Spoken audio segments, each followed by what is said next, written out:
Hi everybody, my name is Sandy Boucher. Mishko Pognon Quinn Adishnakas Mungdodem. I'm Red Thunderbolt Woman of the Loon Clan and a proud member of Seine River First Nation in Northern Ontario, and I'm thrilled to be here again with this week's Tuesday teaching. Now, I just wanted to touch base, before I jump into this week's teaching, I really wanted to touch base on why I do these episodes. The reality is this week we're going to be looking at the teachings found in self-isolation, in social distancing, in COVID, in this period of time that we're in, what it helped you discover about you.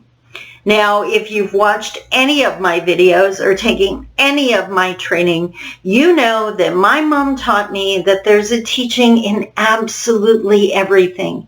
There's a teaching in that meme you saw on Facebook, in that quote that you saw on a billboard as you drove by, or in that conversation with that good friend who called you out of the blue. What is important is to take the time to stop and ask yourself, what is Creator trying to teach me? What is the lesson here?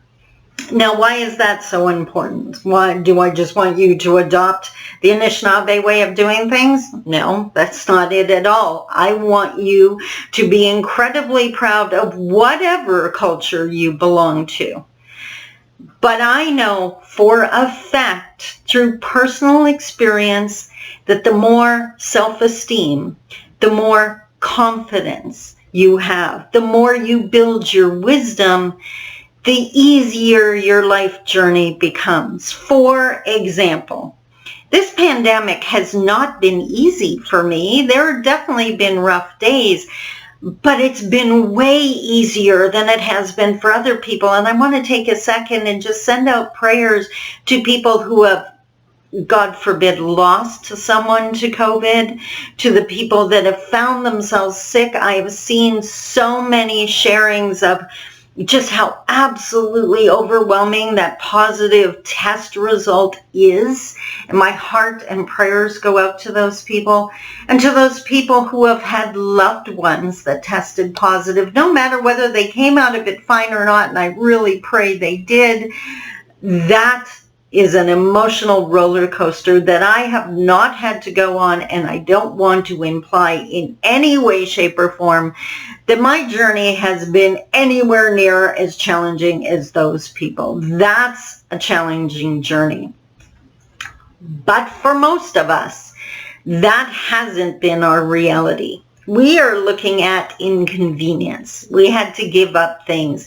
We're looking at missing the grief process that comes with not being able to be with loved ones. That's not easy. It is difficult, but nothing compared to a COVID diagnosis. So today, again, I am sharing a teaching in hopes of helping you to build your confidence, your self-esteem, and your wisdom. So today's question is, what has this time period taught you? What did you learn about yourself? In the seminar, I often talk about the 3 levels of empowerment that a human being goes on their life journey. And some people never make it through the stages. And often life will send you back to a previous level. We're bouncing around all over the place.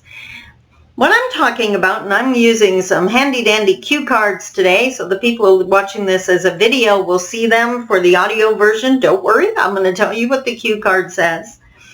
The first level of empowerment, oh, I have my cards in the wrong order here, is dependence. Now, if you think about that, that's the easiest example is the child. A child, especially a newborn, is 110% dependent on the people in his or her world to look after him, to feed him, to make sure that he's somewhere safe, to make sure he's not too cold or not too hot, whatever the case may be. Total dependence. But, and here's where the teaching part comes in, I think a lot of people were surprised during this pandemic to find out just how dependent they were on outside forces. The reality is we are responsible for our own happy. And there's nothing wrong with having someone else in your life that makes you happy. That's amazing, and kudos to you if you're one of those lucky people. But they shouldn't be the only person that makes you happy. They shouldn't be your only source of happy. Not only would that be a huge amount of pressure to put on them, but it leaves you vulnerable and dependent. Now, some of us had to realize we were dependent on habits that we just fell into. Maybe you were one of those people dedicated enough to be going to the gym on a regular basis, and kudos to you if you are. But then you had to realize that wasn't an option anymore. How you reacted to that tells me how dependent you are. If you found another way to exercise at home or by going for walks or whatever the case may be, kudos to you. That is proving you were not dependent on a certain way of exercising. But if you haven't made that adjustment, you really need to start considering that. Dependence is vulnerability. And as an adult, we don't want to be dependent on an outside force for our health or our happiness.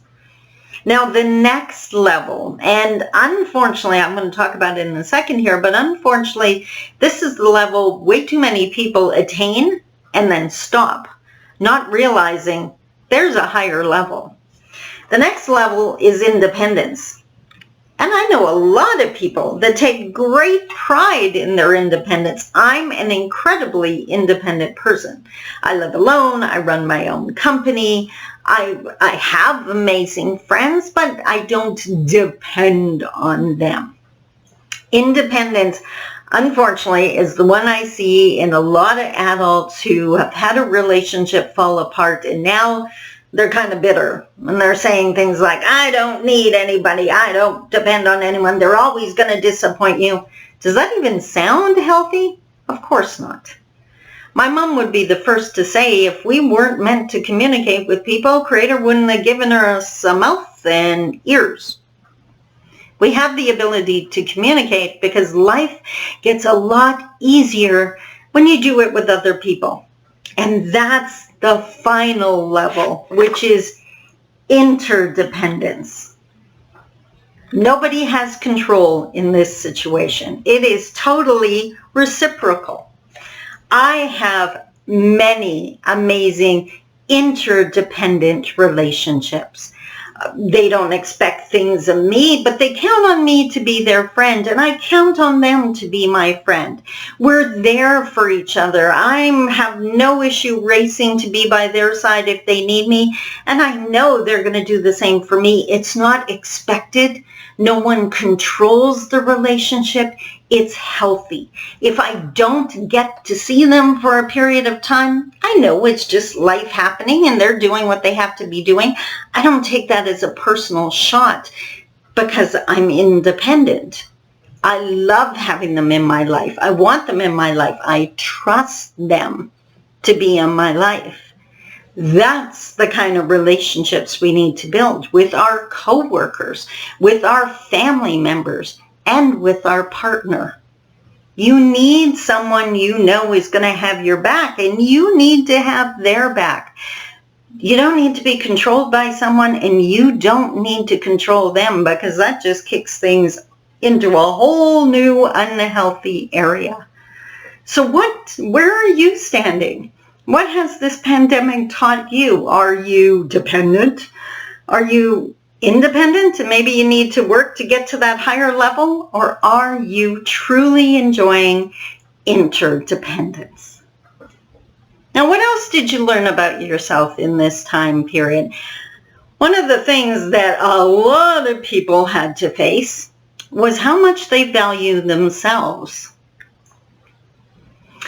When no one else is around, how healthy are you eating? When you don't have to prove yourself or be seen by anyone else, How well are you taking care of yourself? Are you exercising? Are you eating healthy? Are you saying kind things to yourself? Are you feeding your brain positive things? How much are you valuing you? My mom, again, would say, teach other people how to treat you. If you want to be treated with respect, treat yourself with respect. If you want other people to treat you with kindness, treat yourself with kindness. I wish I had my magic wand here. I actually do have a magic wand that I use. Oh, the sun's coming out here and making this difficult for me to see. I'm sorry about that. I'm not sorry about the sun, mind you. If I had a magic wand and I waved it, and I do have one, I take it to seminar. I didn't realize I was going to reference it, or I would have had it with me. If I were to wave my magic wand, and from this point on, the people in your life are going to treat you exactly the way you treat you. They're going to say the same things you say to yourself. They're going to be as kind to you as you are, or as mean to you as you are. Would you be in trouble? Now, there's a point in my life where that would have been the most scariest thing I'd ever heard, because I used to say the most horrific things to myself, and I don't anymore. And if you don't know, if you want to know how to change that and you don't know how, you need to go check out my A Day That Changed Everything video seminar, because I teach you how to do that in that course. You need to do that. You deserve to be loved and cherished and appreciated when no one else is in the room but you. And that brings me back to the first point of this episode. That's why I'm doing this. I have spent my isolation time alone, and I've spent it with someone who loves me, who appreciates me and respects me. Me. And I want you to be able to say the same thing. I don't care how old you are. I don't care what you've been through. I don't care how other people have treated you. That's their baggage to carry. Let them feel bad about that, or let them deal with it. It wasn't true. If you told me you hate my favorite song, I'm not going to stop loving it. It doesn't change the value of the song, and because someone else didn't see your value, doesn't change yours. We got to put that down now. We got to stop thinking of what they said and start saying the things. You need someone to tell you you want to feel loved. You need someone to say, I love you. Get over to that mirror and say it. It's time. What did this pandemic teach you? I would love to hear. Send me an email. Email address. Send me an email and let me know. I would love to have a discussion with you. Free of charge. Not going to cost you anything. Send me an email. Until next week's episode, Tuesday Teachings, I would love to hear what this Tuesday is teaching you. Stay well, stay safe, and when you can, please stay home. Until next week, I love you. Talk to you soon. Bye-bye.